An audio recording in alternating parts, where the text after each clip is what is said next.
Having a super fantastic sparkling day. Welcome to Before the Dirt Nap podcast number 2098.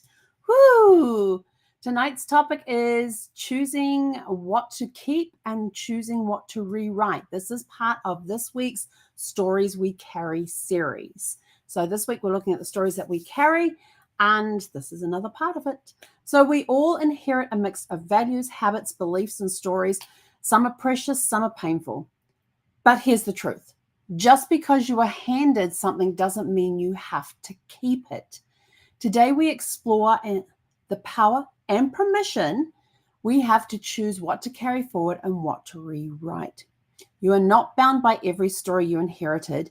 You get to decide what becomes part of your legacy. I'll tell you something.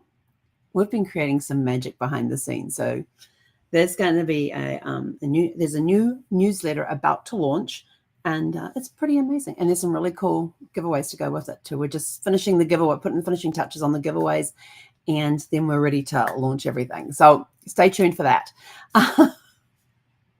So let's have a look at this. What did I get up to? So what we inherit isn't always what we need. So, this week what are we talking about this week? The stories we carry inside us based on what we have absorbed into our lives through experience, through what we have heard, what we have been taught by osmosis, just hanging around others. So what we inherit isn't always what we need. Many of us were raised inside systems, beliefs, or traditions that once served a purpose but may not fit our lives today. And this could be something as simple as sitting down and writing out your homework. Maybe, most kids these days are typing their homework onto computers. They're not actually handwriting it, which in a way, in my brain, this is my opinion, in my brain, kind of is a disservice to children's minds, because there's actual scientific proof that there is a connection between a pen and paper, actually writing things out on pen and paper. And kids don't learn to write because they're always typing. So they're not learning to write. They don't know how to read cursive. Oh my gosh, I love cursive. I love being able to do that. And use. I write often. I have pieces of paper everywhere. I always have paper everywhere. I also have index cards. I have Post-it notes. Just so I've got something handy that I can quickly write on there, or a quick note for a reminder, and it goes on a Post-it note, or a to-do thing goes on a Post-it note. It goes up, the to-do thing goes up on the wall of Post-it notes. I've got a house plan thingy here of a house that I found that I liked in New Zealand, and I've got my notes written all over it. Can't do that you probably could do it on a computer if you took the time to figure it out. For me, it's quick. Even when I'm at a conference or a seminar or anything like that, I am pen to paper, because to me, it is quicker for me to write it out than it is to try and type it out, because I get so distracted when I'm typing. And I was telling somebody this today, when I'm at a conference or a seminar, I try to sit in these tables. I try to sit in the front row if possible, because everybody around me's got like laptops that they're busy typing their notes on or doing stuff on during the thing. Some of them aren't even taking notes. They're kind of got a half ear open to what's going on. But they're busy typing other stuff. And I'm sort of like, oh, what are you typing over there? Oh, what's on your computer? I get so distracted, which is why I've got to sit front row, because people will pull out like a journal or a planner and put stuff in there. They'll put their laptop. They'll be doing anything other than note taking. And it's like, oh, you're working on over there. Oh, that's a really cool looking website. What website's that? And all these thoughts are going through my head, and I'm totally missing everything that's going up on stage. So I like to sit front row with pen and paper and just write. I also sit there with Post-it notes, because sometimes I need to write a to-do item onto a Post-it note, and I stick it in my notes. So, there's all sorts of things. And some people say that doesn't apply today. Well, for me, it does. Others were handed down beautiful values, but haven't had the space to truly claim them as their own. Hang on, sorry, I got an itch. Probably got a big black panda eye now. Who cares? We're here. So again, many were raised inside systems, beliefs, or traditions that once served a purpose but may not fit our lives today. Just think of, as you were growing up, What was different from when you're growing up to now? What things have changed? I will tell you one thing that has hugely changed and just absolutely still flabbergasts me to this day is the fact that kids don't play outside anymore. I mean, we go for walks in the evenings, and we will come across maybe one family at the play. There's a playground in our park, and the evenings right now are absolutely gorgeous outside. And there's no kids outside playing. And I'm like, why are there no kids outside playing? It's a gorgeous evening. Sometimes you might get them on the half basketball court out there, or the volleyball courts that are out, the beach volleyball courts they have set up. There's also a piece of flat ground that some of the kids will play like touch football on occasionally, but you don't see them out there every night doing this sort of stuff. And I'm just like, why? And it's because that used to be the way that kids used to play, but now it's all different. It's more inside on the and I blame COVID for a lot of this, because we got so used to living inside and living away from other people, we forgot how to interact with real life people. So I think that's a lot of what's to blame. But, there are parents that are trying to get their kids back outside and going to the playground and stuff like that. It's not always working, because the kids just want to go home and get on their gaming system and talk with the friends that they have on the gaming systems. So again, that is something that has been lost. That is something that I think should be brought back. That's my opinion. I'm sticking to it. When I babysit my grandsons, they're always wanting to go on the computer, but they're allowed limited time on the computer. I am left strict instructions from their parents exactly how much time they're allowed on the computer. If they want to play, they've got a playroom they can play in, or they can go outside. And encouraging them to go outside is good. And the good thing is that they love to swim. So they're always wanting to go into the swimming pool, which is fine by me. They're outside, and then I get to sit outside. I get all that fresh air while I watch them in the pool. I supervise. So others were handed down beautiful values, but haven't had the space to truly claim them as their own. There could be some, I'm trying to think of some values that may have been passed down where you wouldn't have a chance to use them.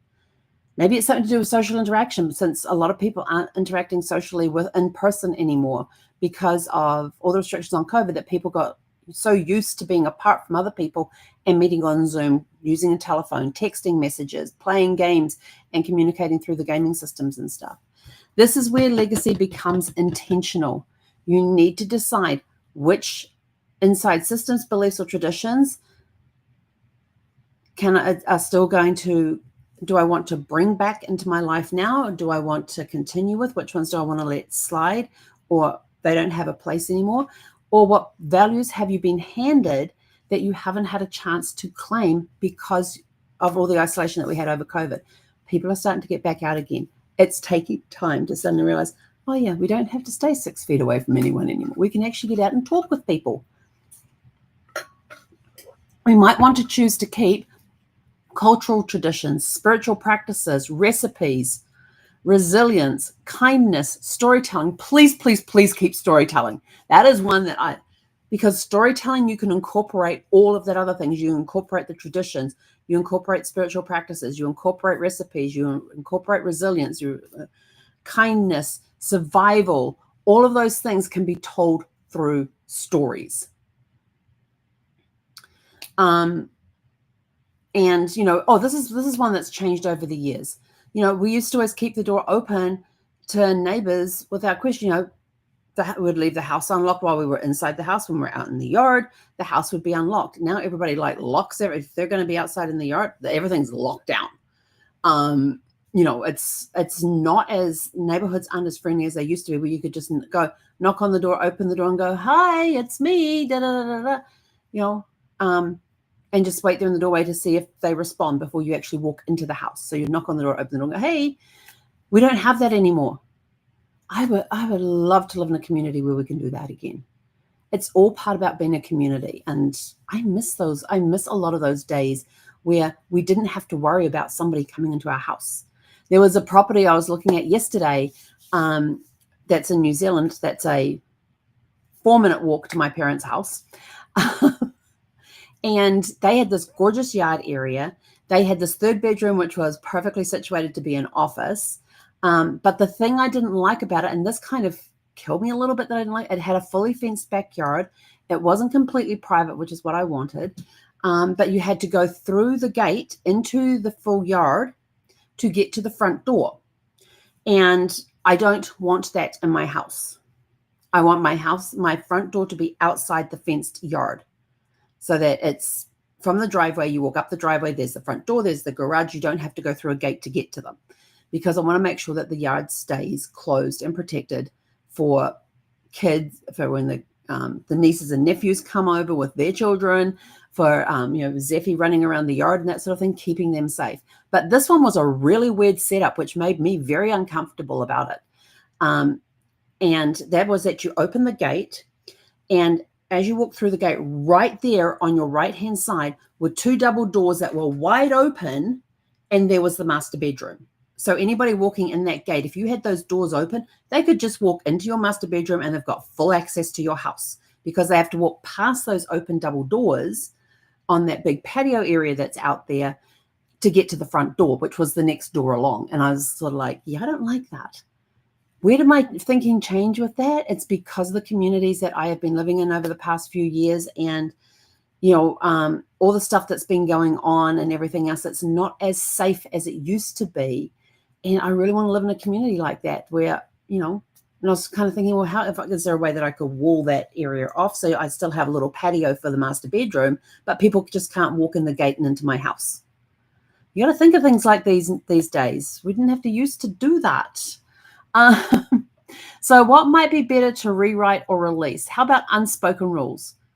Like the unspoken rule of don't talk about emotions. The limiting beliefs, nothing good lasts. Yeah, limiting beliefs. Good things last. You got to work at it to get them to last, but they last. Emotional patterns, resentment, control. What other words are in there? Martyrdom, everything else that comes into that, emotional patterns. Which ones do you want to rewrite or release? For example, it could be that you grew up believing you had to earn rest.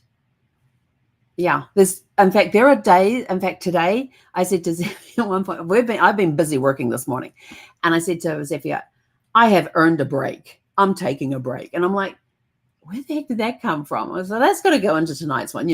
I'm taking a break because my body says I need a break, not because I have earned it, but because it is the sensible thing to do. So I am now rewriting that. I do not earn my breaks. I take my breaks according to what my body needs. Courage to edit our inheritance. Rewriting a family story is not betrayal, it's evolution. Honoring doesn't mean replicating. Honoring doesn't mean replicating. You can honor a family tradition. You don't have to replicate it, but maybe you could respect it in some other way. Sometimes the most loving thing we can do is choose a new way forward for the next generation. What can we do to make things easier make it better for the next generation?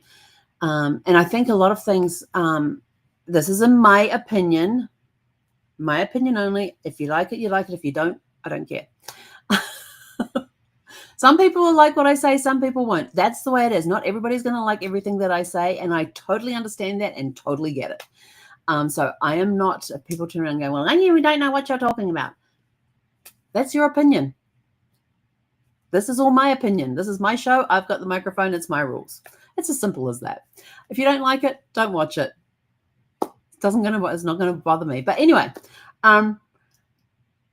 so and in choosing the way forward for the next generation is not giving them a sense of entitlement. It is showing them how to earn respect from other people, how to earn things that they want, how to set goals and go after what they want. There's a lot of that has been lost in the scheme of things these days, where kids are just sort of like, well, I want that gaming system. Good, work for it. And they're like, no, I want you to buy that. No, you work for it. You want that, you earn it. Instead of, and most parents are sort of like, oh, in my day, we had to do this, we had to do da, da, da, da, da. I get that. It is teaching value to children. It is teaching them the value of the dollar. It is teaching them that if you go out and if you want something, you have to earn it. You are not entitled to it. Just because your family might have money and be able to afford whatever it is that you want, doesn't mean to say that you are entitled to it. You have to earn it. And I love these parents who are teaching kids the value of the dollar, the value of money, the value of earning earning something that they want. They want to get this bike, or they want to get that skateboard, or they want to get this, they want to get that. Okay, let's set some goals so that you can achieve that. And it's teaching them responsibility. It's teaching them the value of the dollar. It's teaching them that not everything is given to you on a silver platter. You do have to apply yourself and earn it. I am not a big believer. I absolutely hate, yes, I use that strong word, hate. I hate participation awards. You get an award just for participation. Yeah, no. You got to fight to get those first, second, and third place things. And I even had this conversation with people in my neighborhood back in like 2000, 2001, I think it was. And they were talking about that if that the kids are no longer allowed to take party invitations to school unless it's for everybody in the class. And I'm like, that is the most stupidest thing I've ever heard of. Oh, well, it's to stop bullying. No, it's not. It's to stop people feeling bad about themselves because they didn't get an invite. So where do they learn that not everything in life is given to them on a silver platter? Where do they learn to stand up for themselves? Where do they learn that they are not entitled to be included in some things? Where do they learn how to handle disappointment? Where do they, all of these different beliefs and everything, all these different values and everything, these kids are not learning. So when they grow up, they're getting this entitlement thing because, oh, I'm part of this class, I'm going to get an invitation.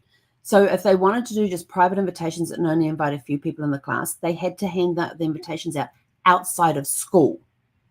But then, of course, when the kids come to school, the ones that got to go to the party bully those that didn't get to go to the party because, they do the skating there. Oh, you got to go to the party and you didn't, blah, blah, blah. You're not worth it, blah, blah, blah. And the bullying starts. And I'm just sort of like, what does it achieve? It achieves nothing. So, yes.